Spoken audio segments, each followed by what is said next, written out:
In 1880, America was a nation deeply divided over the question of alcohol. The country was a patchwork of communities, each with its own beliefs, customs, and laws about drinking. In some places, alcohol flowed freely, and saloons were the heart of social life, while in others, the mere mention of liquor sparked heated debate and calls for reform. There was no single law governing the sale or use of alcohol across the nation. Instead, every town and county set its own rules, leading to a confusing and often contentious landscape.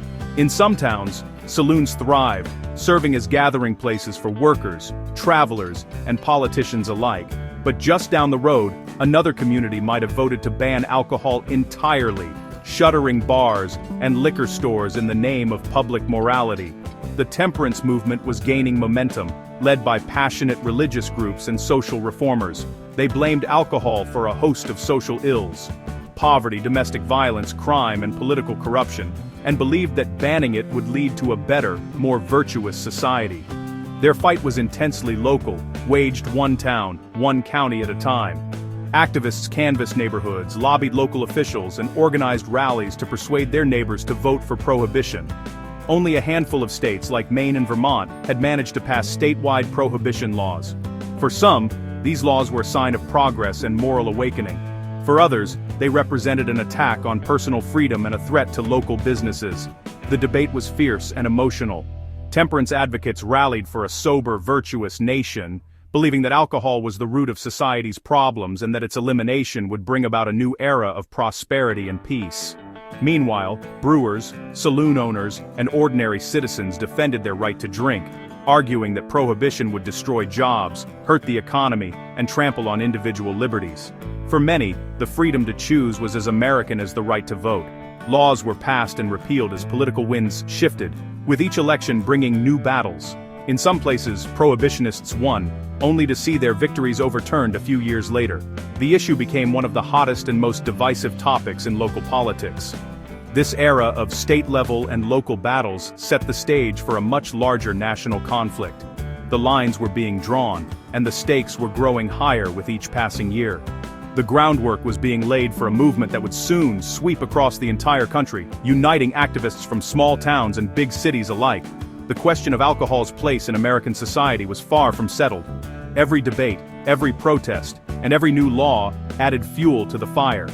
These early struggles would shape the coming decades, influencing not just laws, but the very fabric of American life.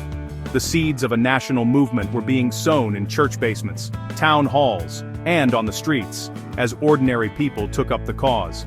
America was on the brink of a transformation that would touch every community, every family, and every citizen, setting the stage for one of the most dramatic social experiments in its history. As the 20th century dawned, the temperance movement surged beyond the Northeast, spreading its message of moderation and abstinence to new corners of the country.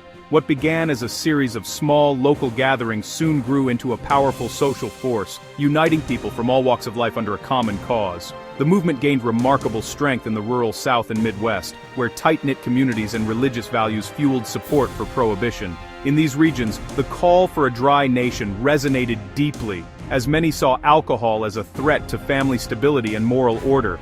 The Anti-Saloon League, founded in 1893, quickly became a political powerhouse. Through tireless organizing, persuasive pamphlets, and strategic alliances, the League used local option votes to turn counties dry one by one, transforming the political landscape.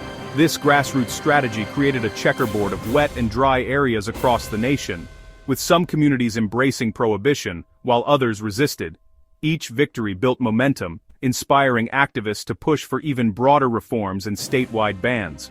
By 1916, many states, especially in the South and Midwest, had enacted prohibition laws, signaling a dramatic shift in public opinion and legislative priorities. The movement was now mainstream, with support from churches, civic groups, and ordinary citizens.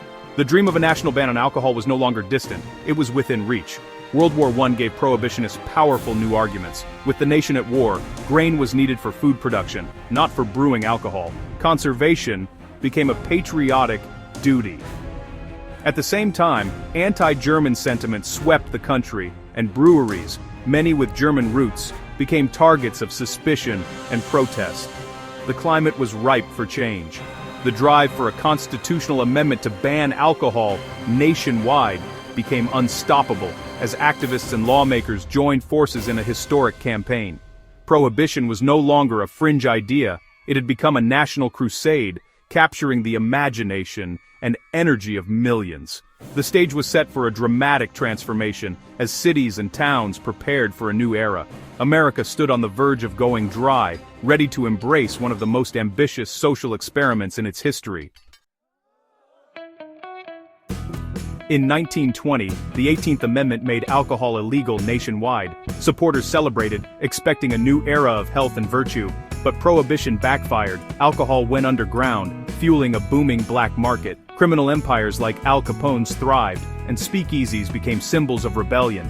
The government couldn't keep up, enforcement was weak and corruption rampant. Organized crime flourished, and respect for the law eroded. While some drank less, others turned to stronger, riskier spirits, leading to health dangers from tainted alcohol. The noble experiment created more problems than it solved. The Roaring Twenties were marked by both innovation and lawlessness. Prohibition's promise of a better society faded fast. The nation faced a new set of challenges. By the early 1930s, Americans had lost faith in prohibition. Crime, corruption, and disrespect for the law were rampant, and the Great Depression made the economic cost unbearable. Legalizing alcohol promised jobs and much-needed tax revenue. Franklin D. Roosevelt campaigned for repeal and won by a landslide. In 1933, the 21st Amendment repealed prohibition, returning control to the states. Ratification was swift, bypassing state legislatures for special conventions. On December 5, 1933, Prohibition officially ended. States now set their own alcohol laws, creating a new era of regulation. The federal ban was over, but the debate continued at the state level. America entered a complex new chapter. The legacy of Prohibition would linger for decades. The fight over alcohol was far from finished. The end of national prohibition didn't mean every state welcomed alcohol back. Some states, especially in the South and Midwest, kept their own bans for years. Kansas stayed dry until 1948, Oklahoma until 1959. Mississippi held out the longest, remaining dry until 1966. In some places, black markets thrived even as the state profited from illegal liquor taxes. These states clung to temperance ideals, seeing prohibition as a moral good. The cultural divide persisted, with local battles replacing the national fight. For many, repeal was a defeat, not a victory. The struggle over alcohol's place in society continued at the state and local level. Even after the last dry states legalized alcohol, the story of prohibition didn't simply end. Instead, local prohibition lived on, quietly shaping daily life in many corners of America. Many states, rather than imposing a single rule, let counties and municipalities decide for themselves whether to allow alcohol sales or keep their communities dry. This approach created a patchwork of laws, resulting in hundreds of dry counties, especially concentrated in the South and Midwest, where tradition and local control run deep. In these places, alcohol sales remain banned by local law, and the absence of liquor stores or bars is a visible reminder of the community's choice. Residents often cross county lines to buy alcohol, making regular trips to neighboring wet counties just to purchase beer, wine, or spirits. Navigating this confusing patchwork of rules can be challenging, with each county setting its own regulations, exceptions, and loopholes.